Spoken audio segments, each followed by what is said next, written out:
Don't stop at the rest area on US-23 just outside Carey, Ohio after dark. There's something out there. I'll start off by telling you who I am. I'm a truck driver. I've been doing it a long time and I love it, but I have to tell you, the other night was one of the first negative experiences I've had since I started driving in a long time. And it didn't even happen on the road. I was hoping to get through Ohio before I had to stop and get some rest, but I had hit some pretty bad traffic and ended up at a near standstill multiple times due to traffic accidents or construction. I decided to pull off at this rest stop from hell around 9 p.m. I figured I could be up by about 4 or so and get some of the road to myself. This rest stop is on the northbound side of US-23, and it's a few miles away from Carey, Ohio, which is a small town that if you blink while you're driving through it, you'll miss it. The nearest large city is Findlay. I also chose this rest stop since even though it's a main highway, traffic seemed pretty light so the noise would be lower. I pulled in and settled into the parking area designated for big rigs. I pulled right in and I parked next to the curb since I had the lot to myself. I didn't park in an actual spot because I thought this way I could just pull right out and get back on the road. I parked my rig straight as an arrow, perfectly parallel to the curb. I'm telling you this for later. Now this rest stop isn't in the middle of the woods, but it does have quite a nice wooded area behind it. I used the facilities, enjoyed some fresh air, ate some dinner outside, then packed in as the sun was setting. The orange sky really did look great that night. I readied my bunk and nestled in to do a little light reading before lights out. Now us truck drivers will leave the engine running overnight while we sleep, and we do this for a variety of reasons. The most obvious is temperature control. Imagine trying to sleep in a vehicle when it's summer, especially if a driver is trying to catch some Z's during the day when it's 90 degrees outside. Another big one is that the engine idling is like white noise to some drivers and it helps them sleep. I know some guys that when they are home, they have trouble sleeping without the sound of the idling. There's also some logistical reasons with the engine and mechanics that will leave the engine idle, but I don't need to get into that. The point is, my engine was running when I went to bed. That's another important point. I woke up to my rig shaking, thinking it was an earthquake. I heard what I realize now was a metal grinding sound as well as what sounded like rubber scraping on concrete, like tires squealing after someone slammed on the brakes. Only it wasn't that severe and only lasted a few seconds. The quake lasted just as long, only a few seconds, but it seemed longer. I looked at my watch and it was 2:30 a.m. I had been knocked out. I hadn't slept that well in a long time, so of course something stupid like an earthquake in Ohio would wake me up. I also noticed something else as soon as I woke up. I was hot. My t-shirt had small patches of sweat dampness on it, and I could feel small beads of sweat on my forehead. It was at this point I realized my engine was off. It was dead quiet in my cab, something that is very rare.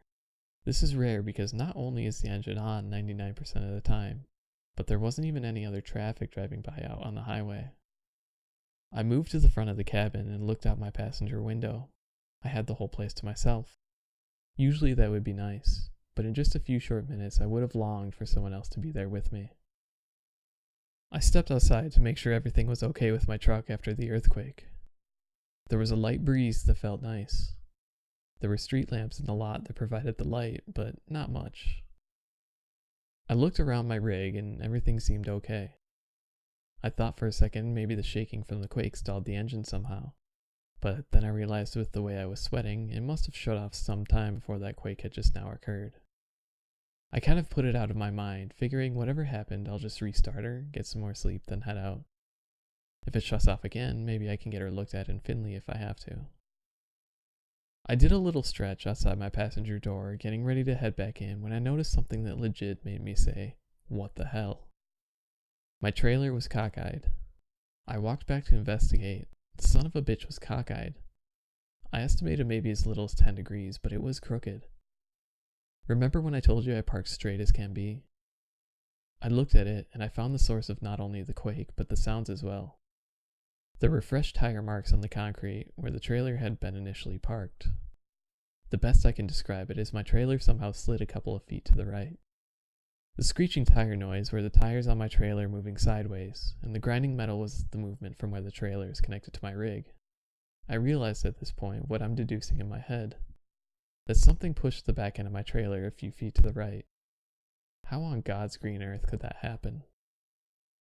I couldn't think of a single animal, outside of an elephant or a rhino, that would have the power to move a semi-trailer by, say, walking into it, to say nothing about the animal life in Ohio. Even then, there were no signs of collision, like something had run into it to move it. I suddenly get this terrible feeling in my gut, one that makes me run as fast as I've ever run as an adult. I'm not young anymore. I haven't sprinted like that in about 15 years. Back to my cab. I shut the door behind me and practically dive into the driver's seat. At this point, I'm moving with "I'm getting the fuck out of here" levels of haste. I try to start my truck up, and guess what? She won't turn over. As much as it sounds like it wants to, the engine just won't start. Of fucking course. There must be something going on if it shut off and now won't start. Normally I'd be pissed off about this because something like this could really put my delivery behind schedule. But this time I wasn't even thinking about that. I couldn't shake the bad feeling that I had to get out of there. Something catches my eye over by the building. I couldn't tell if it was a person or an animal, as the light wasn't very good. I'd hoped it was an animal, as since there were no other cars around, I didn't want to think about some guy creeping around a roadside rest area in the middle of the night. I'm not about to play that shit. It seemed like it must have known somehow I noticed it, since as soon as I tried to look, it moved, and it was fast. I made sure my doors were locked at this point. I'm looking outside, trying to see if I can see anything, when I see movement again right out in front of my truck. Something moved and quickly scampered away. I could hear its footsteps. I thought to myself, okay, if it's some kind of wolf or something, I'm safe inside here. No sooner did I think that I hear a soft thud on the roof of my cab. This was followed by what sounded like slow footsteps. They weren't heavy or anything, but they were definitely audible. Absolutely no way it was a wolf now. The footsteps stop for a second, then I hear them scamper away quickly behind me, like whatever it was jumped over to the trailer and ran down away from the rig. Now I'm freaking out. I pull the safe out from under my bunk and fumble with the combination for a few tries. I'm not an owner-operator, I work for a fleet, so I'm not supposed to be carrying while driving. I say to hell with it. I'd rather get fired for using it for protection than end up dead because I don't have it. I pull out my .357, thinking to myself, I've got something for your ass, for whatever is out there. It's just a standard 4-inch .357, nothing Dirty Harry style, 44 or anything.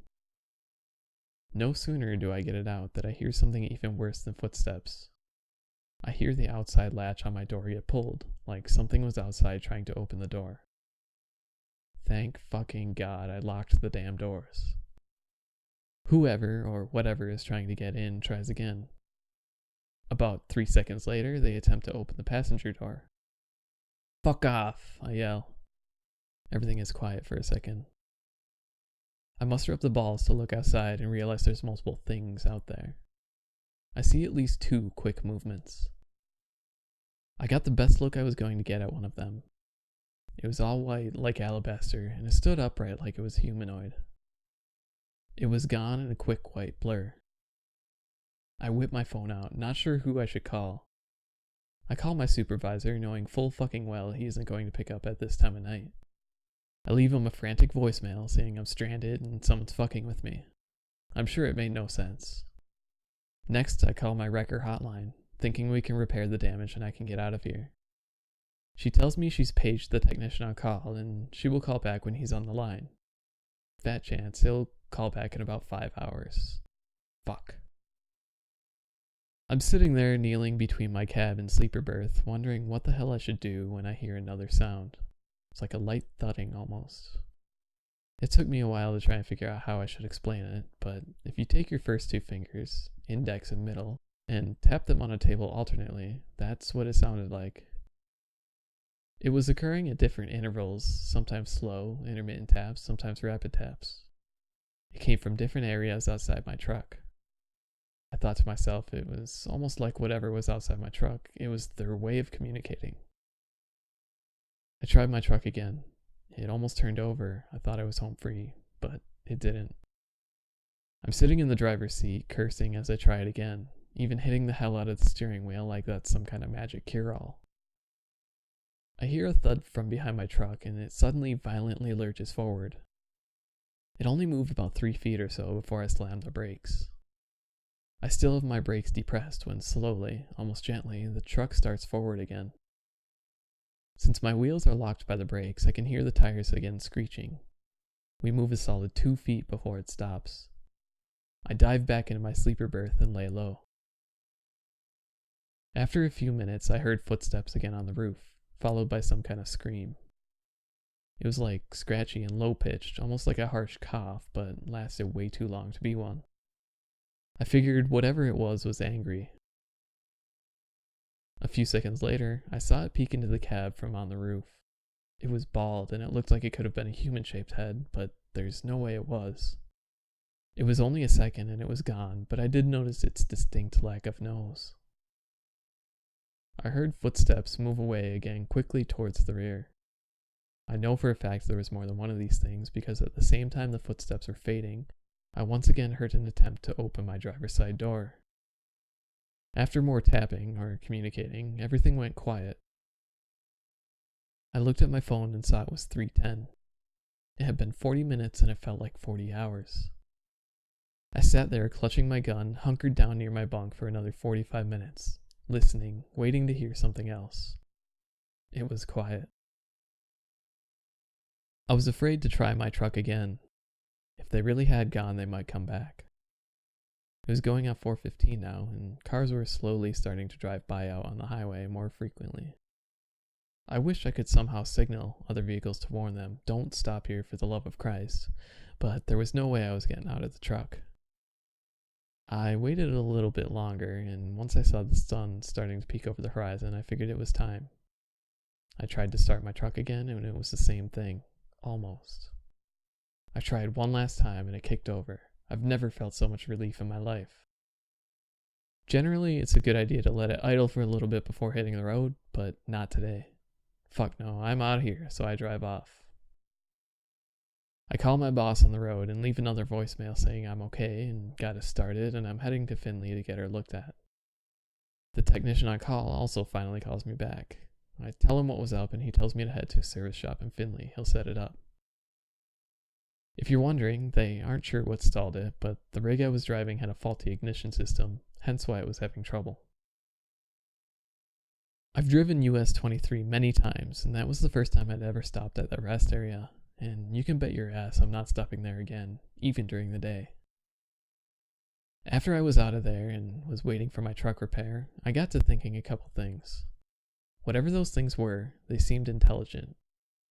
In order to get inside the cab, they simply tried to open the door, but at the same time they seemed dumb as hell. Since I'm sure it was them who moved my truck, if they could muster the force to move 80,000 pounds, they should have easily been able to smash their way inside. Why did they try the door so gently when they could seemingly just rip it off the hinges with ease? Or simply punch the windshield out? One more thing that sent a chill down my spine. I was outside literally seconds before those things showed up. Hell, I went outside after they initially moved my trailer. I wonder if moving my trailer was simply bait, and they underestimated how long I'd stay outside investigating. Thank God I trusted my gut and got back inside. I might have been killed.